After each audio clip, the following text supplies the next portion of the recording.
do you do when you hear this song?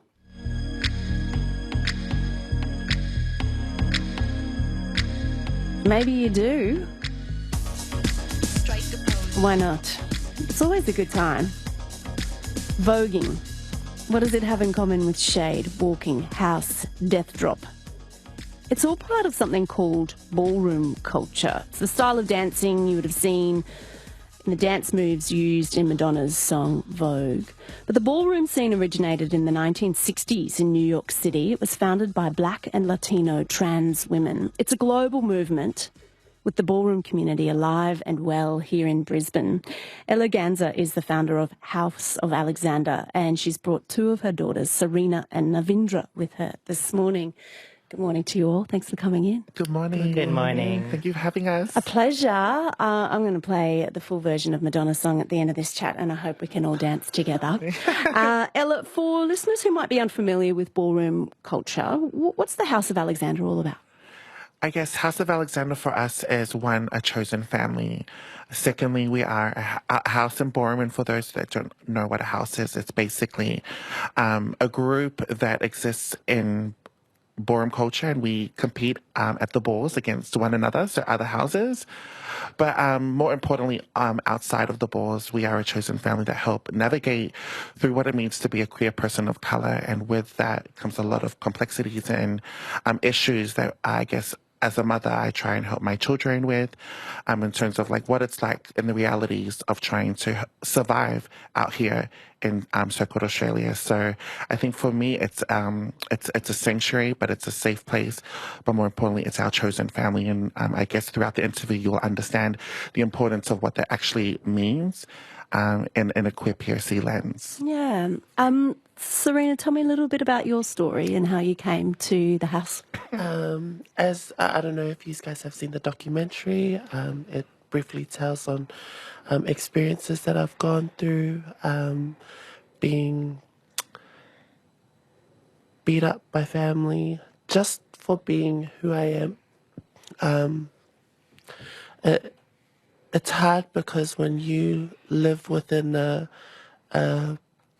religious background and a cultural background where things like that are very not allowed, sort of thing, it's very hard for one individual to be able to navigate through their life normally as anybody else could. So for a long time, I was battling insecurities of coming out, just being a normal woman. That's the way I view myself.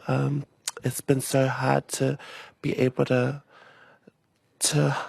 I don't know how to word this, but to be able to navigate through life as a normal person would, only because of being judged, being ridiculed by family members, by people around me, my own surroundings.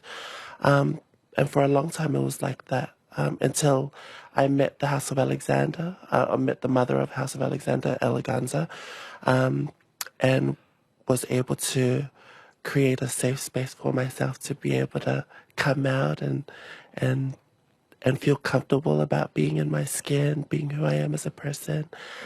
So yeah, that's just a little bit about myself. Yeah. Ella, I mean, what a nurturing and safe place and space you have given to people like Sarina. Where does that instinct come from for you? Sorry. It comes from a place because as trans women, specifically of color, like Sarina said, there is so much judgment out there. And every day is a struggle. Every day is a win. Just for us to walk outside the door, we get eyes left, right, and center, no matter where we go. So to offer a safe space for girls like me, for women like me, was the priority. And ballroom is, like I said in the documentary, is sometimes that only space that allows us to be authentic without the walls up, without our guard up, where we can just live freely, have our hair down. So for me as a mother, it was really important to, one, carve out a space through the culture of adopting the ballroom, but to let that foster for, women like Navindra and Sarina to come through and see themselves the way I see them. So yeah. Navindra, can you share a little bit of your own story as well?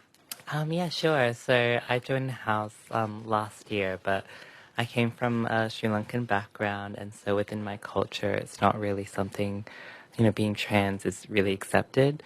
And growing up within a white community as well as like a person of color, it was hard to really find acceptance in my own skin tone, and just find love for myself. And that led me down, a really sort of dark path where I took, I made choices which weren't the best for me, and I was around people who didn't have the best intentions for me because I was quite vulnerable in that state of place. But it took a while to find myself in terms of getting the self-love, the self-respect, and self-empowerment in check. And once I was able to gather that for myself and find my own true potential, it was only until meeting Ella back in 2019. She was doing a performance. This is before the house. It was with Runway Movement, and they had performed at this awards event. And just seeing all these, queer people of color just take up the space and do their thing, really, it sort of lit something in my mind which I didn't realize was possible. And it really made me want to work so goddamn hard to get up on that stage with her and to make change like she was making. Because, I come from the activist space before I joined the ballroom. And, I just was working around lots of white people who would sometimes say some sly racist things, especially within the LGBTQI plus community. So having someone like Ella as my mother and having the house as my family, backing me and taking care of me has been such an amazing journey, and I'm super gracious to my family. And yeah, it's just been one hell of a journey since then. It sure sounds like it for all of you. Navindra, Sarina and Ella Ganza is the mother in the House of Alexander. Her daughters, Sarina and Navindra, on ABC Radio Brisbane this morning. My name's Rebecca Livingston. It shouldn't be too much to ask to take place and space in the world, but as you've all sort of referenced or alluded to this morning, you have put up with, at times, terrible behaviour, from those sly looks to more physical altercations. What would you like to say to people who are unfamiliar with trans culture, who are who maybe feel confronted by some of the conversation that we're having this morning, Ella? I think the main thing for me is we just want to be treated like everybody else. We don't want, I feel like a lot of people, where people go wrong is they overly do too much. And I think for us is we just want to, as weird as this may sound, we just want to blend in. We just want to be just like every other ordinary person. You know what I mean? So for us, it's like, we're not asking for much. We're just asking, when you see us, just keep on going about your day. We don't need those looks. We don't need those stares. You know what I mean? So for me, it's just having, yeah, we might be different, but at the end of the day, we still have goals. We still have families. We still have, yeah, I think that's the main thing. Because I think one thing to highlight is that, the suicide rate of trans folk is very high. And also across the world, the kill rate of the murder rate of trans women is also the highest. And I think for us, a place where we could start is just letting us live our lives. Just leave us alone. That's it. Just leave us alone. We don't want, we don't need to converse. We're not asking you to stop by your day to give us time. We don't need that. Just leave us the hell alone. That's all we ask. Mm-hmm. Let us go on about our days. We've got our friends. We've got our families. So, yeah, that would be it. Just let us be. Again, perhaps not too much to ask, right? That's what most people want. Occasionally, though, you do like to be under the spotlight and in the stars, and perhaps that comes with ballroom. You talked about competitions. Talk to me a little bit about the skill, the strength, the flexibility, the charisma required. Like, how would you describe that kind of performance? Well, I'm a face girl, so we have a category within the ballroom culture, within Vogue ballroom culture, that it's dedicated to face, showing off your facial structures, the essence that you have to bring forward your looks, and everybody has a different essence about themselves, and so when we come to the floor, we battle up against each other and we see who's got the best face. And then the judges that have been elected, they choose who's got the best face. So I've won face category about three times. I've won 3 times. And then a category called realness. I'm serving realness. I've won that once. Yeah. How do you serve realness? Realness. So that category was, that pays homage to the girls back in the States, from back in that time, on how they would go out into public and not be clocked per se by public. So because this whole ballroom culture is a safe space created for trans women, in order for us to live our fantasies, live our lives, and bring it forward into a spotlight kind of thing. Mm-hmm. So realness in itself, it practically speaks for itself, to be able to battle up against someone and see who's the real girl, kind of thing. Yeah. You know, who can be real and not be clocked for it. You know what I mean? Navindra, what's a death drop?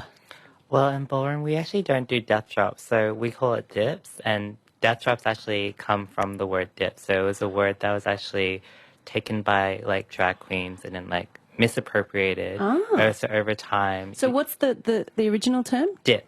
Dip, as in like to dip. Yes. Yeah, so it's, like, I guess you could say it's similar, but it's, you know, it's a different thing. It's the originator. Mm-hmm. But yeah, to dip, I think Ella should be the best one to explain all that. So a dip is actually one of the elements of the style Vogue Femme, invoking what we see, on TV with the movement and the dance form. So it's a dance form. But yes, like Navindra said, the word death drop is actually an appropriation to ballroom. It's actually a word that doesn't belong to ballroom, and it's actually a term that's actually quite offensive to ballroom folk.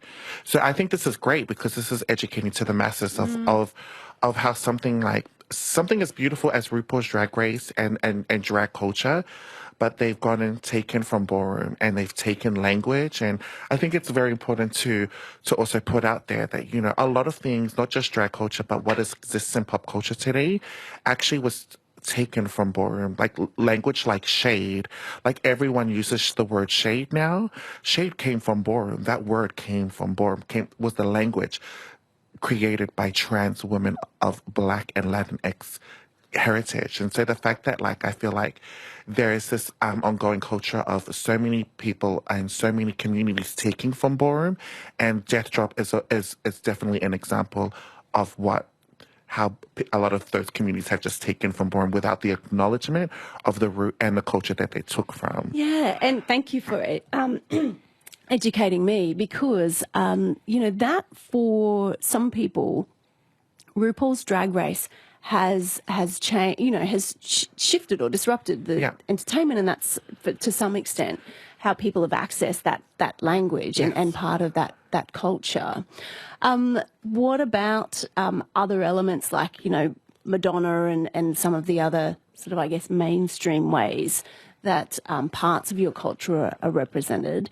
What's right? What do you support? And what would you like to re-educate people on? Yeah, I think Madonna, it's really interesting because I feel like when a lot of people think of Vogue, they think, they think of Madonna. When actual fact, voguing goes way deeper and beyond. I think Madonna Vogue is a very surfaced representation of what ballroom and voguing really is. So I guess for a lot of us, it's not something that we get it's a bit of an eye roll moment for us because like when a lot of people and we understand the conversation of when a lot of people that are not from ballroom think of like, oh my god, voguing Madonna, and they do these moves that we like to call nogging, which is not really voguing. And so Nogging. we Okay. call Mother Laomi, the icon Laomi, came up with this term with Deshawn, icon as well. They come up with the term nogging because in drag culture, they've also taken voguing and they've used it without learning the art form, and so they've just gone and used this kind of movement to think that this is voguing. And ballroom, these icons, which we heavily look up to, have called it nogging, and it's our way of going, that ain't it. Like, if you want to immerse yourself and adopt from ballroom, learn from ballroom first, and then go out and So the term nogging is Yeah, I get it. Yeah. However, now I'm just rethinking playing Madonna's Vogue at the end of our chat. But that's good. As you say, this is an opportunity for education and understanding. And hopefully there'll be real opportunity for that too when you perform as part of the Brisbane Festival. Yeah. So just tell me a little bit about the shows that you're putting on at South Bank Piazza. Yes, so on the 13th, 14th and 15th, we at the House of Alexander, we have our own show called The House, and it's going to be exploring, I guess, more on a personal level of the individual practices and disciplines of the House members, outside of a ballroom lens, because obviously we are a ballroom house, but a lot of us have different practices. Like Navindra, she comes from a background of activism. Sarina comes from a background of Siva Samoa, which is a cultural dance. And and so individually we have 20 house members, and you can imagine all the different disciplines and practices. So we explore conversations like decolonization.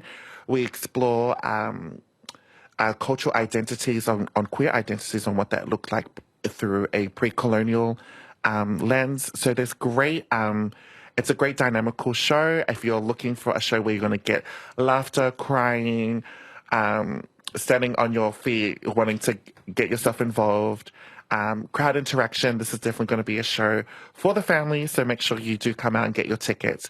This is also POC-led. As well. So everyone, POC standing for Person of Colour? Yes, POC standing for Person of Colour. So I am the director of the show, and the producers are Queenie, Belisa, Leki Ganza, Natanu Fa'anana is the director of Cassis, and he's actually my uncle, and he's coming on as my mentor. And we also have Joshua Taliani, who is also one of the choreographers. So we're very, very excited for this great opportunity to showcase POC excellence, all located here in Meanjin, Brisbane, and to show everyone like the talent that we've got here in our community. So fabulous. Yeah. All right, so that's the 13th, 14th and 15th at South Bank Piazza, the house, as part of Brisbane Festival. You also have a ball coming up. Yes. Do one of you want to talk about the ball?